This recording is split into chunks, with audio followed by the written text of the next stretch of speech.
Do you have a dog that's excitable, or a dog that doesn't stay on its mark, or a dog that gets up after you tell it to sit, or a dog that moves after you tell it to stay, or a dog that doesn't stay in the down, or a dog that pulls on the leash when you want it to just chill?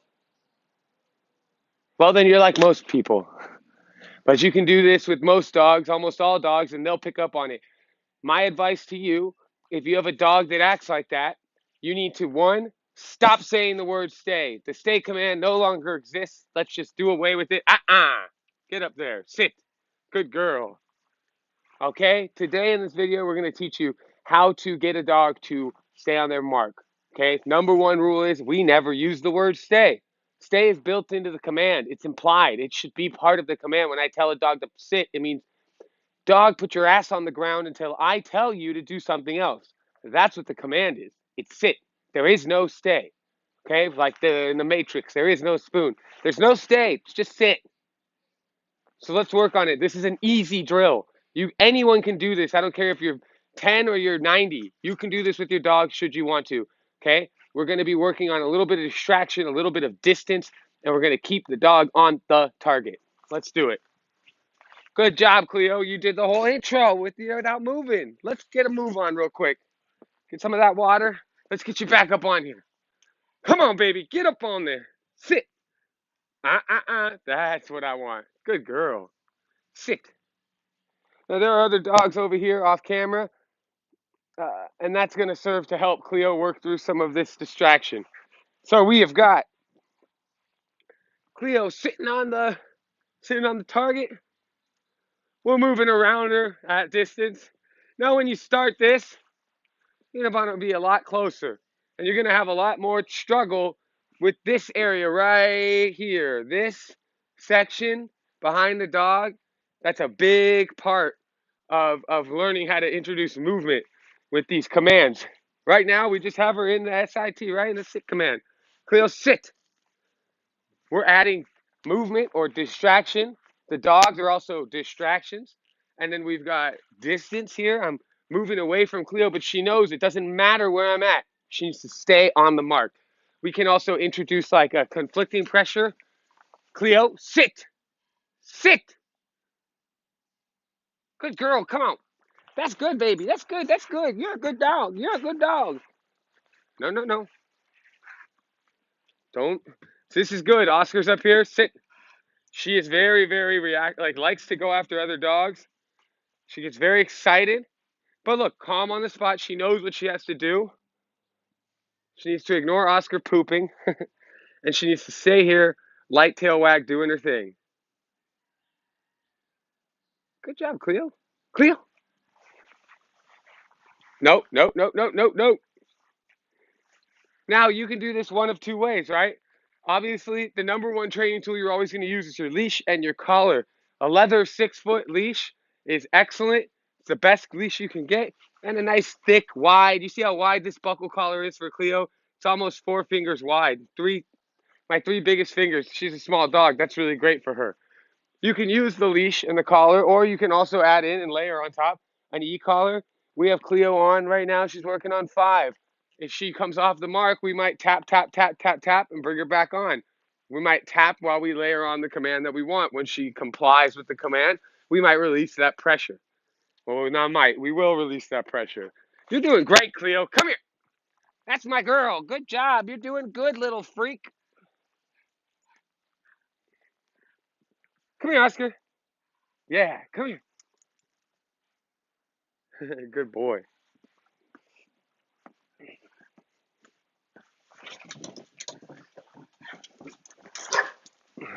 No, quiet, move. Move, quiet.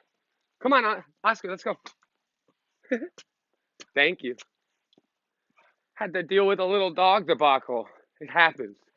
Cleo, sit. That's good, baby. Now you can work this in the down position. You might need a larger target. Cleo, down. Come on. Down, you clumsy freak. Come on, you little muppet. There you go, down. Same idea. Put him in the command. Introduce a little bit of movement. Down, you can go over them. That's a good one. No, no, down. Good. I don't want her moving. I want her in the same spot.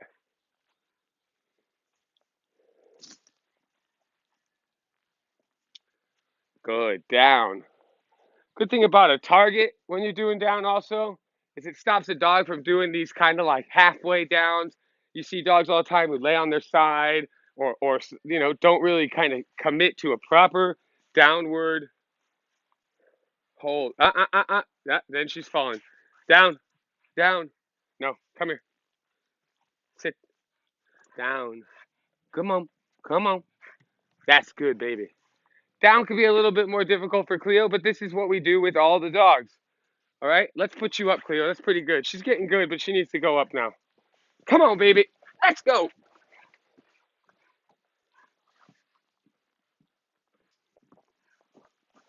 Nope. Come on. Kennel. That's good, sweetheart. That's good, sweetheart. I'm going to bring you some food, okay? Bring you some food in a second.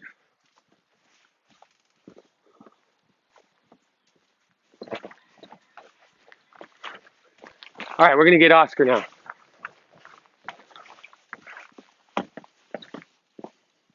Good boy, Oscar. Nice down, buddy. No, Moo. Why don't we just leave you? You're chilling, Oscar. Let's work with Moo. Moo, get up there. Moo, get up there. Stop being a big freak. Big old mooster.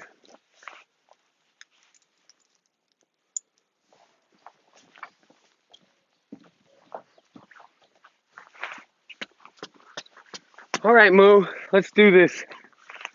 Woohoo! It's Moo. Everyone, it's Moo. Moo's awesome. Moo's a lot bigger than Cleo. Get up there. Sit. That's good job, Moo.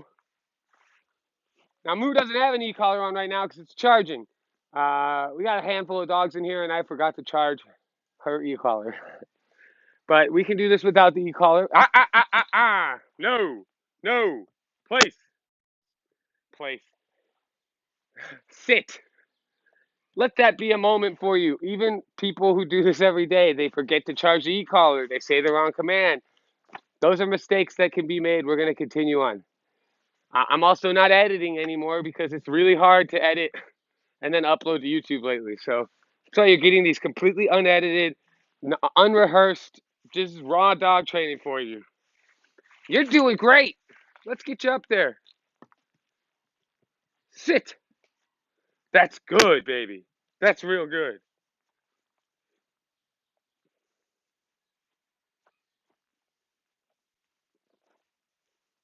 Sit. Another good thing to practice is like getting distance right, dropping the leash. You want to make sure the dog doesn't go for you when you go to get the leash. No, sit.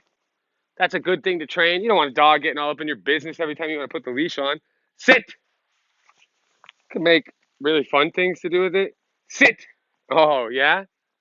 Moo's cute, though. Sit. Sit. Good. Let's go. Can't really do down because Moo's too gigantic. Moo, heel. Same thing. Oscar's just running around, helping me out with some distractions. Sit. Ignore that. You ignore it. Now we could do Moo doing down off of the platform. That's probably how we'll do it. Another great way to do this if you have a bigger dog. No, Moo. Heel. Heel. No. Heel. Good. Get up there. Sit. Good girl. Sit. Another great way to do this is with the top of a kennel, like a plastic kennel, like the travel kennels for big dogs. You stick half of that, the top half on the ground. Great way to do this. Sit. There's really nothing you can't make a target out of, though. You just put a board on the ground, something to differentiate, something to give the dog a reference point for what is the acceptable position. Sit. Moo. Heel. Yeah, buddy. Good. Get up there. Sit. Good job. Good job. Sit. People ask which dogs are harder to train.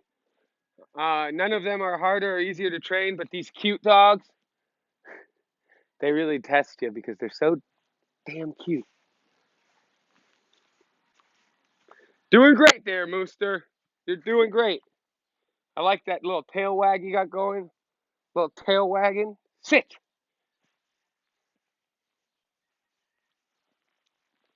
Sit.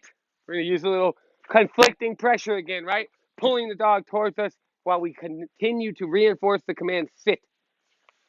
Sit. Sit.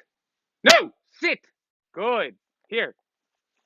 Did anyone see that? She started to come up. I said, no. And I gave her the sit command, and she plopped her butt down, and I felt the tension she put on that leash. That was when I called her to me. That's conflicting pressure. We'll do it again. Watch. Come on, Moo Moo. Get up on there, baby. Heel. Sit. Good girl. You're a good dog. You're a good dog, baby. You're a good dog. Sit, though. Just keep your butt down. Sit. Sit. Sit. Sit. That's real good. Come on, here. That's real good, babe. Real good. Does that make more sense? That's conflicting pressure. You could do that in a lot of different ways. It's a really good way to strengthen those kind of commands where you want the dog to sit and just be on that spot. Come on, Mooster.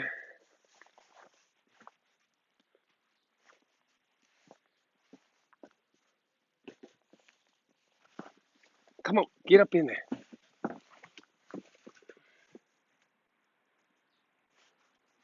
Good job, Moo. Oscar. And we were going to do Oscar, but to be honest, Oscar's been here quite some time and he's just calmly sitting on his place, and I'm not going to mess with him. You look ridiculous right now, Oscar. You look ridiculous. So that's literally, what, 10 minutes plus me yapping. Two dogs, and they're settled for the morning. We're going to feed the two male dogs, then feed the two female dogs. Don't ask me why, but lately in this dynamic, I haven't been able to get the four dogs to want to eat together in a way that is lacking in stress. Normally, I have all the dogs eat together and it's fine, but we have a reactive dog. We have a puppy. It's just not worth it to me. I'd rather just feed them all in their crates. So we're gonna get them fed. We're gonna go on with our. Actually, we're gonna get them fed. Then we're gonna go do some shooting and go out to the shooting range, and then come back and work with the dogs some more.